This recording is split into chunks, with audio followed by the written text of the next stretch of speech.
Hey yo, what up? What up? It's Lamech with Selah Sports TV back at it again. Cheer. Well, after Riyadh season, the fight night, big huge fight night the other night, probably the best fight card I've seen in a while, and not only in names, but I think the fights actually delivered. Right? I saw it was only really one wash, and that was okay because that was an upset, right? And I'm talking about Bacoli upsetting slight upset over Jarrell Big Baby Anderson, right? But so much to talk about after that fight night because of how great that card was. But I'm gonna just start right at the top, right? I'm gonna just start right at the top. Uh, Crawford, Terence Bud Crawford won. He was able to um, get Israel Abram Jesus Christ Madrimov Israel Madrimov's belt 154 WBA title from him. He was able to go ahead and take that belt from him. Very good fight, very tightly fought fight. Um so let's talk about it. I'm hearing the chatter around that fight, and I really shouldn't be surprised, so I guess I'm not, but it's just I don't know. I guess what's the word that I'm looking for? What's the word where you expect people to be stupid as fuck and then they come through right as you expected being stupid. It's like you're not surprised, you're not shocked, but you're still like, oh, Jesus Christ. Whatever that feeling is. Whatever word that is, type it in the comments for me. But that's where I'm at because here we got a guy 37, 36, 37 years old, right? Stepping up, coming up all the way up from 135, moving all the way up. Now he's 20 pounds north of 135 at 154, facing a champion, right? His first fight at the weight, coming off a year layoff, facing a champion, very tricky champion, by the way. And I'm talking about Israel Madrimov, of course. Very tricky, right? Um, I don't see how the talk around that performance that Terence Crawford had can be anything in regards of slippage. I don't see what y'all see at all. I was very impressed with Bud Crawford's performance. Very, very impressed. That, bro. Let's talk about Israel Madrimov real quick. I knew how good Israel Madrimov was. If you watch my channel before the fight, I talked about Israel Madrimov. I never said this guy would be easy. I knew his style was different. He's the only fighter in boxing with that style, right? I can't compare nobody to him. He's going to give everybody else problems, especially after fighting Bud Crawford. Israel Madrimov is a player, absolutely. A true threat. There's no way he comes out of that Crawford fight, right? He didn't get beat up too bad, right? He got a little boxing lesson, but he didn't get beat up bad. He didn't get dropped. He didn't get fucked up. Well, he did get kind of fucked up. I look like he got a broken nose or whatever, but he's okay, right? We definitely know he's okay. He didn't get. We know how Terence Crawford does people.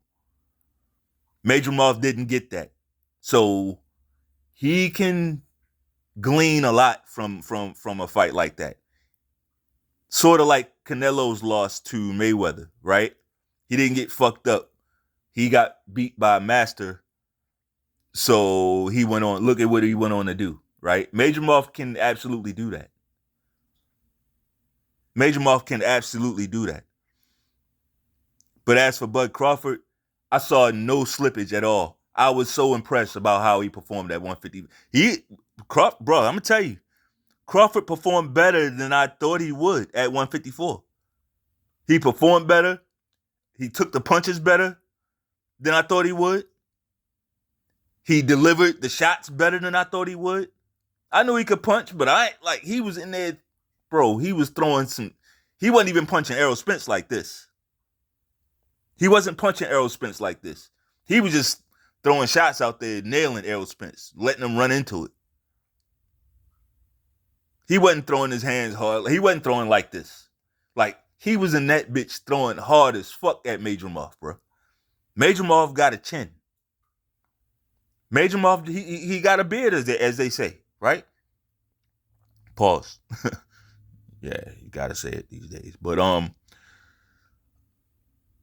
didn't see the slippage. Now I get it. A lot of Canelo fans, a lot of salty Canelo fans, so offended that how dare you want to fight my crush? How dare you want to fight my favorite fight, my idol? How dare you want to fight my man crush? I get it. A lot of those guys, a lot of salty Errol Spence fans, how dare you beat up my man crush? How dare you? So now everything you do, I'm going to shit on it. This is where we are in the state of manhood. This is where we at. Right? But fuck them. Anyway, outstanding performance by Bud Crawford. Like, we don't have to defend nothing that Crawford's doing because it speaks for itself. The guy just went up there, took a champion's belt. And I'm going to tell you another thing.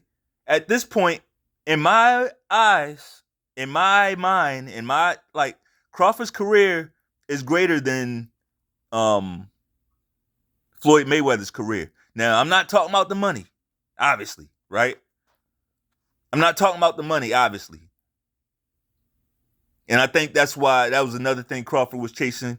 He wanted that bag like Floyd Mayweather got that. I don't think he was going to get $300 million, but he wanted that big cherry on top fight at the end, right? He wanted that. But that's okay. And that's me speaking on the outside. It's probably not okay to him.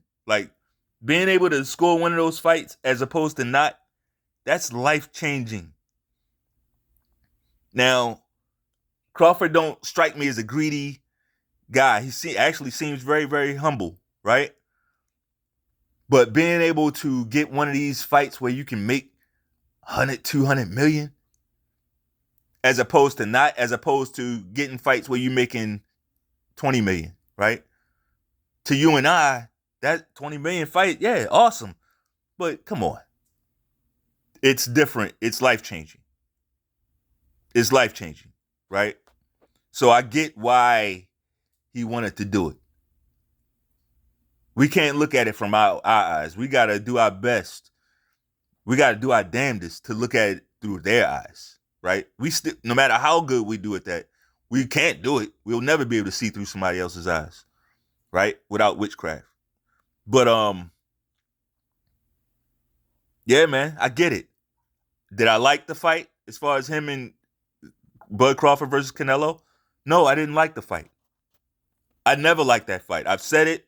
It's on record. I've said it before the Madrimov fight. I've been saying it. I don't like the fight. If it happens, I'd watch it. I would.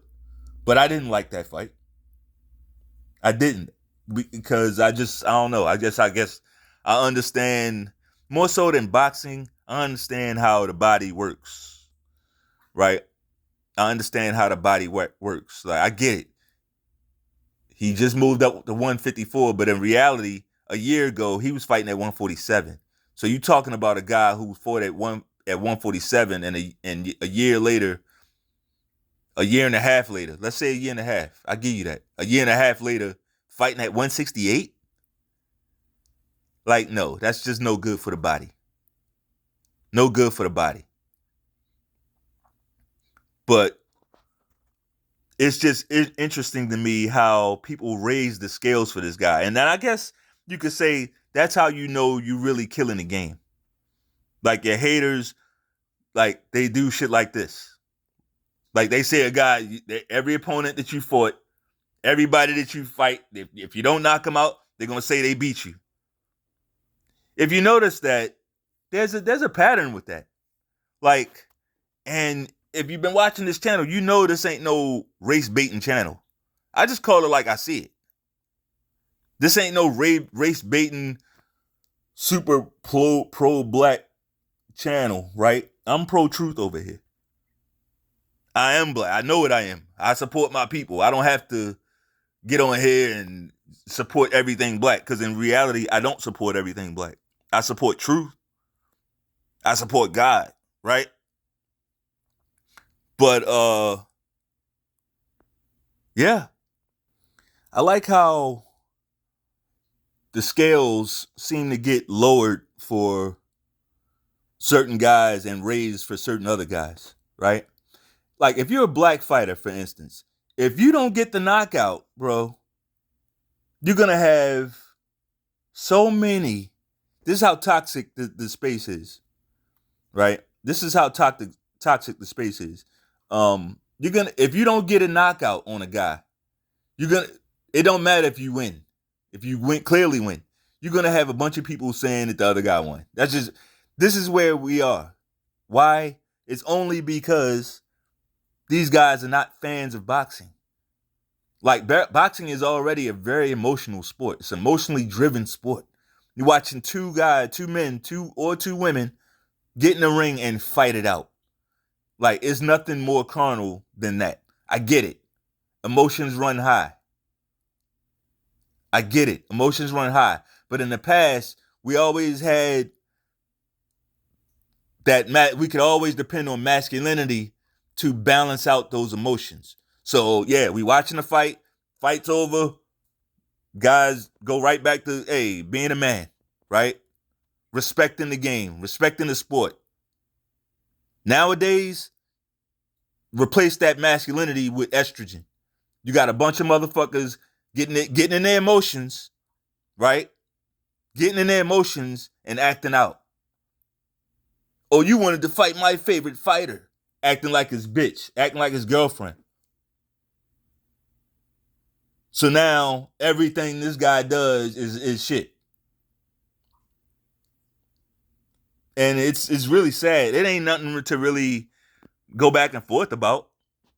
To me, when people do that, they highlight themselves. Right? They highlight the type of people that they are. So I'm not, it's like, all right, I peep you. Like, I ain't gonna argue with you, bro. You wild. That's all I'm gonna say. But these scales, man.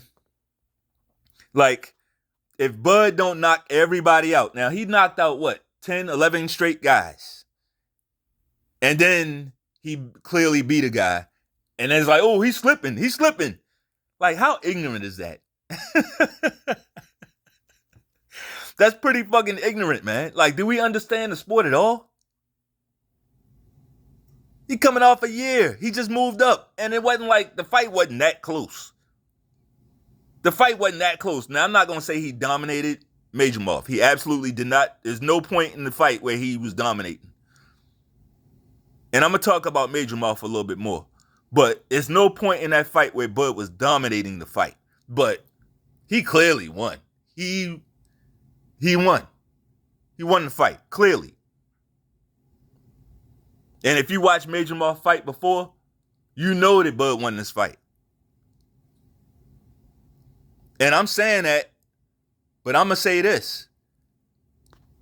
The fight was a lot tougher than I thought it was going to be for Bud. Like, by the time fight night came, I thought Bud was going to knock him out by the 7th, 8th round, right? But, I'm just being completely honest here. Leading up to this fight, and I'm on, like, I got the videos out here. Leading up to this fight, I didn't love this fight for Bud.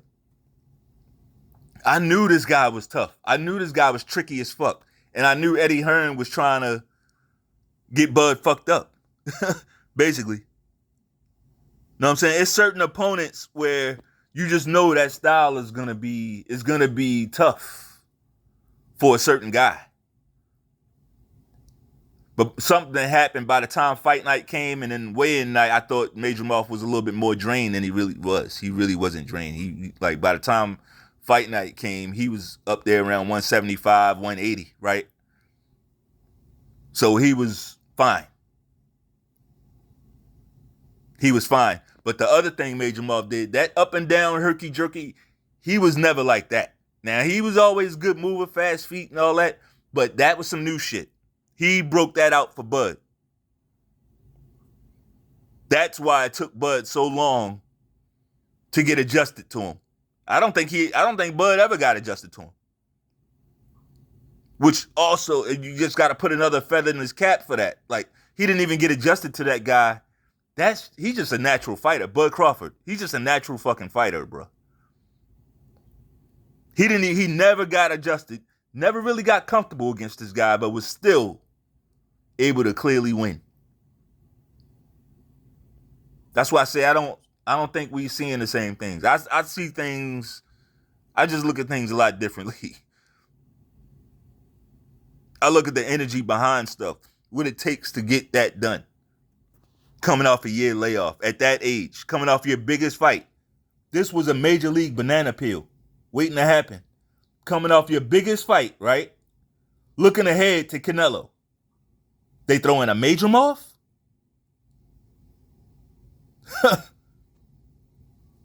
And to perform like that, I see nothing but greatness, bro. I'm just keeping it a stat. I see nothing but greatness.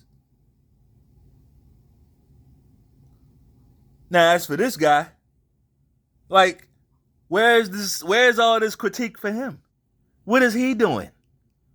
What has he been doing? Face of boxing for what? And then we see the video where he's bragging, yeah, if you buy a soda at one of my fights, I'm getting 80%. I get 80% of everything. Everything. So he gets all of this. He eats this much off of boxing, and he can't give anything. Nothing. He can't give, like, he's a fighter. They won't even give fans the fights they want. We ain't even asking him to do nothing outside the ring. Like, we ain't asking nothing. Fuck him. Like, we ain't asking for shit. Just, if you getting all of this from boxing, 80%, bro, of everything, you can't even deliver on one fight. That speaks to character. That gotta speak to character. But you see the unbalanced scales, nobody's talking about that. The media don't even really, I see the media, they about to explode on them. They want to, but something is holding the media off of Canelo still. Right? And because of that, we got a lot of fans. It's not even about sports. People in general. Most of these people just watch, they get all their talking points from TV or basically somebody else. So if the media ain't talking about Canelo and how he's been moving for basically his whole career, but especially recently, then they won't talk about it. You know what I mean? But that's starting to change. People are really kind of getting tired of him. And we hear it now. He's ready to go run to Japan and steal money from Japan for fighting who? Who are you going to fight in Japan? Who are you going to fight in Japan at 168? Right? It's like, this guy, man. This guy. I'm really, one other thing I'm going to say. I mentioned it before. I never liked the Crawford fight, the Canelo fight for Crawford. Never really liked it. Didn't like the matchup. It's too much weight. It's not so much that I think Crawford can't beat him. I wouldn't go that far. I think there's a method where Crawford could beat him. Absolutely. I think it would take a lot out of him, and it would definitely be his final fight ever. But there's a way that he could definitely beat Canelo. I just don't like the fight. There's other fights Canelo should have had. Right? There's other fights Canelo should have had. Those were the fights boxing fans wanted.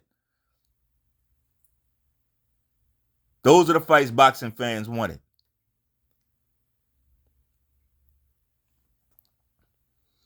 But what I don't understand is people that claim to know boxing so much, People claim to know boxing, and they say shit all the time. They repeat shit, but they don't understand what they repeat. People repeat, oh, styles make fights. Styles make fights. And it's true. Styles make fights. When the levels are the same, styles make fights, right? I will add that tidbit. If all things are equal, styles make fights. But they watch the Madrimov fight and say, oh, no, Crawford, he had a tough time with Madrimov, so he definitely can't beat Canelo. Like, that makes zero fucking sense. That makes no sense. Like, are Madrimov and Canelo any way, shape, or form similar? No, they aren't. Are they? So, how do you reconcile that? How do you reconcile because he had a tough fight with Madrimov that he definitely shouldn't fight Canelo? Was there a point where you could say, oh, because of the size, pause. But, all right, like, was there a point in the fight? What are you pointing to? Is there a point in the fight where Madrimov hurt Crawford? Did Madrimov's power bother Crawford? What are you looking at? I saw Crawford taking his punches way better than Madrimov was taking his. So what are we talking about? This is coming from me who don't want to see the Canelo fight. I'm just talking about the idiocy of so-called boxing fans now. That fight don't really have nothing to do with Canelo. The only thing you could glean from that is, can Crawford take the shot? That's kind of, and I ain't even saying that proves it, because Canelo's up there at 168. I get it. But imagine if Crawford was in there not taking those punches good at 154. Then I get it. Then you could say, no, he need to stay away from 168 because he's not taking the punches good. You see what I'm saying? But if he's taking the punches, what are we talking about? Canelo don't fight like that. So there's no chance, there's no given that Canelo could even get those punches off. He don't fight like Madrimov. That's why you gotta watch who you listen to on here. Or don't. Whatever. Listen to whatever the fuck you want. Right? But let's use a little common sense with this. What I do see is the end of the road for Canelo. It ain't too many more people to steal money from. He don't want to fight nobody. That's clear, right? Don't want to fight nobody. Didn't want to fight David Benavidez, who's basically a plotter. He don't want to fight a runner. I guess he's calling Terence Crawford a runner, even though he ain't. He can move, but he ain't no runner, right? So who does he wants to fight? Berlanga. So he's basically spelling it out for you, right? And it's okay. He's about to find his way out of boxing. Terence Crawford going for 154. Undisputed is no given. That's a tough road against some rugged fucking fighters. But I tell you what, if he's able to clean out 154, bro, like he's easily, I'm talking about locked in over Floyd Mayweather. To me, he's already over Floyd. But if he does that, he moves into all-time like Mount Rushmore type shit. Just getting 154. That does as much for his legacy as a Canelo fight. For me, it does as much. Fuck Canelo. Who is he? He don't even deserve, he don't deserve a Crawford fight. Put it like that. He don't deserve a Crawford fight. He's a cheater. He's fuck him. Don't even soil your resume with this guy. I get it, the bag, I get it. But all money ain't good money. Fuck him. But anyway, that's all I got. If you like the video, bang off on that like button one time. Peace.